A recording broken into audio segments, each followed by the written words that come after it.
Hi and Assalamualaikum. I am Nurul Syakilla binti Ramli, A19A0772. So here the introduction. In 2019, the whole world was shocked by the new virus called coronavirus or COVID-19. This virus started from China. It became worse as the virus was declared as a pandemic by World Health Organization WHO. This pandemic COVID-19 has evolved into a health, socio-economic and also other policies crisis of unprecedented scale and impact. By now, it is clear that this pandemic will have intensely affect both the Indonesia microeconomy as well as the economic welfare of the Indonesian. Before the Indonesian government took the step of partial closure there, a new coronavirus outbreak in China had provoked widespread supply and demand shocks around the world. Assalamualaikum and hi, my name is SHAZA binti JASMAIDI and my matric card number is A19A0983. For my part, I would like to present about economic activities in Indonesia. On 11 March 2020, the World Health Organization finally declared the COVID-19 virus as a global pandemic. There are many key factors that have been affected, especially travel and tourism sectors, retail and other services sectors, including business operation. In addition, the global crisis caused by the COVID-19 pandemic brought unprecedented complications for Indonesia to achieve its development goals. In Indonesia, there are three main sectors that rely on and contribute to their economic growth, which are agricultural sector, travel and tourism sector, and trade and industry sector. First, for agricultural sector, it contributes to 14.43% of GDP. The main agricultural commodities include rice, tapioca, peanuts, natural rubber, cocoa, coffee, palm oil, sugar, tea, and spices. When COVID-19 outbreak happened, it becomes an opportunity to farmers and their family. This is because they do not import vegetables and fruit from foreign countries to prevent the COVID-19. So they only use the agricultural supplies available in their country. Next, for travel and tourism sector, Indonesia is one of the countries that has interesting tourist attraction. This can be proved when millions of foreigners fly to Bali to search of deserted beaches, terraced rice field and vast Hindu temples. After the outbreak of COVID-19, all tourism sector and borders were completely closed and number of tourists in Indonesia has declined sharply. Lastly, for trade and industry sector, other important industry sector in Indonesia include mining, oil and gas manufacturing, the automotive industry and hydrocarbon development. Indonesia's largest companies are also in the banking industry, although the financial services sector is less mature than in other many countries. So that's all from me. Thank you. Impact COVID-19 to the economic growth in Indonesia. Currently, the COVID-19 pandemic leads to economic uncertainty and economic recession. In March 2020, Indonesia had confirmed the first COVID-19 case, and in April 2020, the PSBB large-scale social restriction was introduced in Indonesia. With this regulation, almost all economic activities have stopped. These economic measures have affected the performance of Indonesia's economic growth in 2020. Based on Indonesia Statistical Agency (BPS), in the first quarter January to March in 2020, Indonesia economic growth rate has entered a phase of recession with its decline from that developed only 2.97 years-on-year. This recession happened because all the economic factors such as production, investment, price, and saving that start decreasing. In the second quarter, Indonesia economic growth rate has entered a true phase, which is the GDP declined to negative 5.32%. Impact of that, the level of economic output of Indonesia became low because the business producing at lowest capacity and employment became high. In third and fourth quarters of 2020, economic growth decline is not as bad as the second quarter.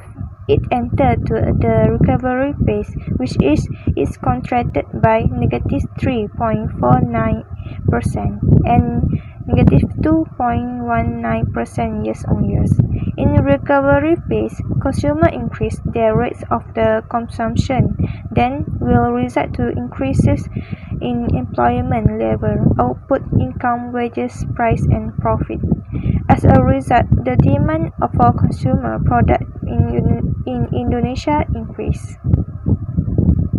My name is SITI binti OTHMAN. My number matric is A19B1131. Impact to unemployment. Unemployment occurred when a person who is actively looking for a job is unable to find a job, for which unemployment is often as a measure in the economic health of each country. Unemployment that occurred in Indonesia during the COVID-19 pandemic had a major impact on the country. The first impact is the increase in poverty, which has left Indonesia with 2.67 million unemployed people who have lost their job. This is said because in mid-February 2021, Indonesia Statistics had released its latest poverty statistic. The net impact is reduction in national income. This is said because the unemployment rate in Indonesia was high during COVID-19 pandemic, where the Indonesian unemployment rate fell in 2019, which fell the same as in 2011. The last impact is household spending. If the majority are laid off, household spending for those who are not working decrease generally as a result of lack of money in their spending. Hi, I'm going to talk about the impact of COVID-19 to the inflation rate in Indonesia. According to the University in Journal of Physics Conference Series, the inflation of Indonesia shows a trend that tends to weaken during this pandemic period. Until July 2020, it reached negative 0.01%.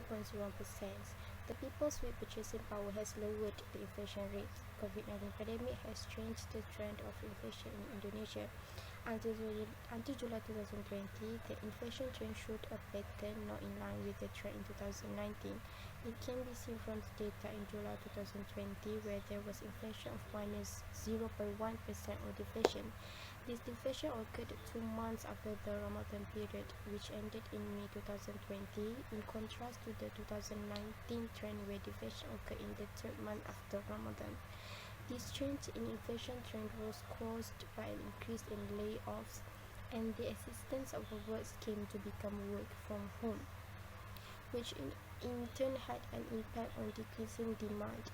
Figure shows Indonesia's inflation in January-July 2019 and 2020. As we can see, the most obvious difference is the low education inflation in July 2020, namely 0.16%, even though it coincides with the opening of the new school year.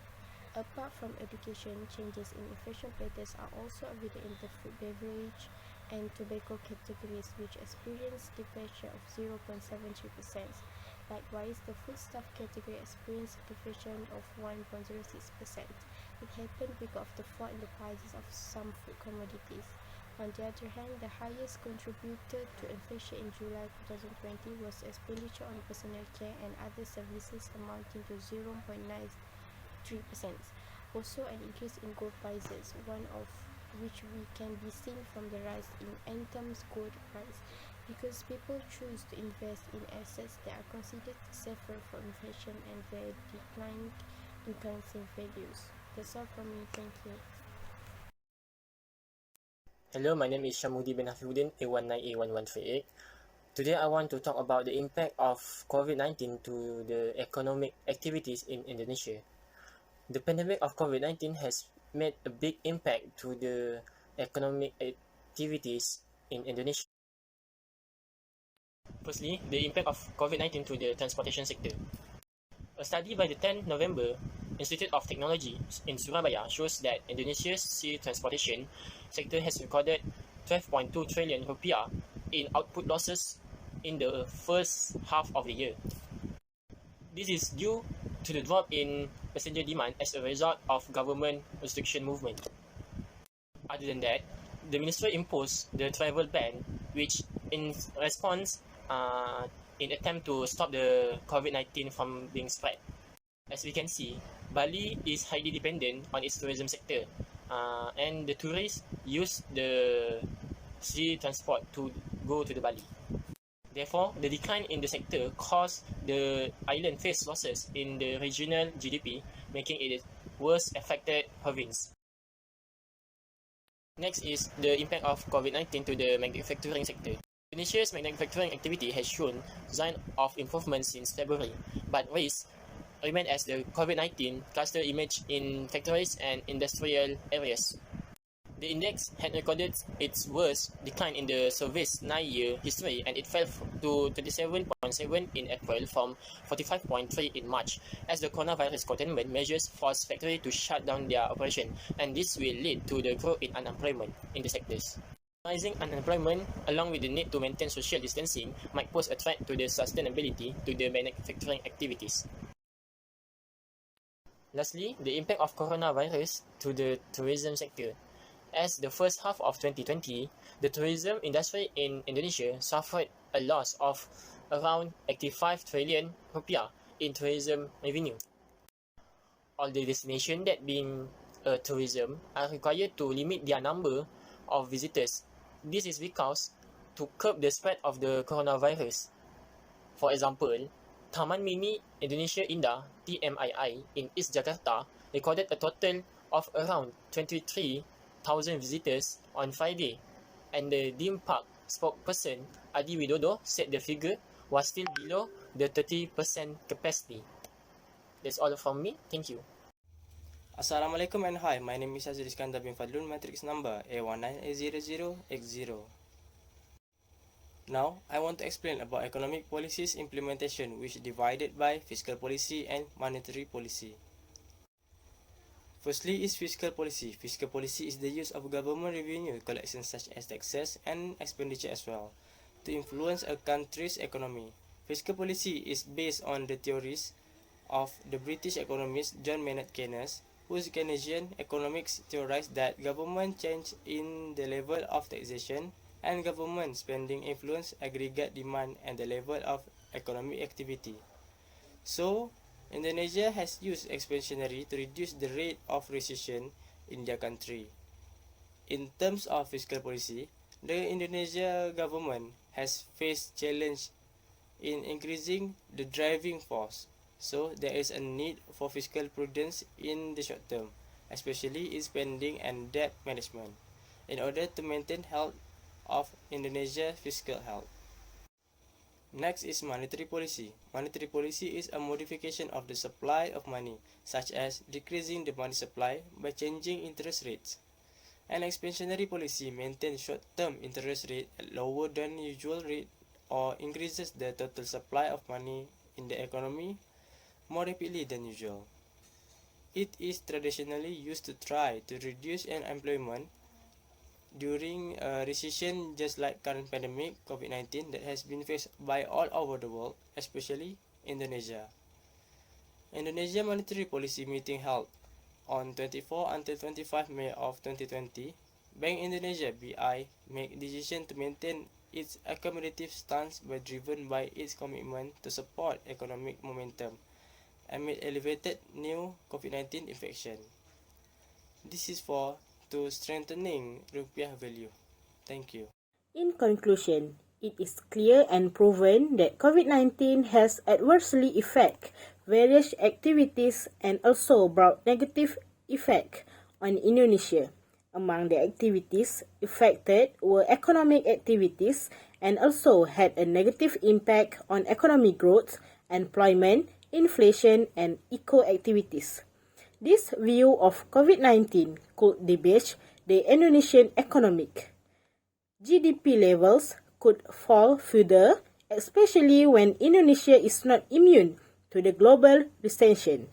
In fact, Indonesia is believed to be more vulnerable as its economy has long suffered and been in a slow state for several quarters before the COVID-19 outbreak became known.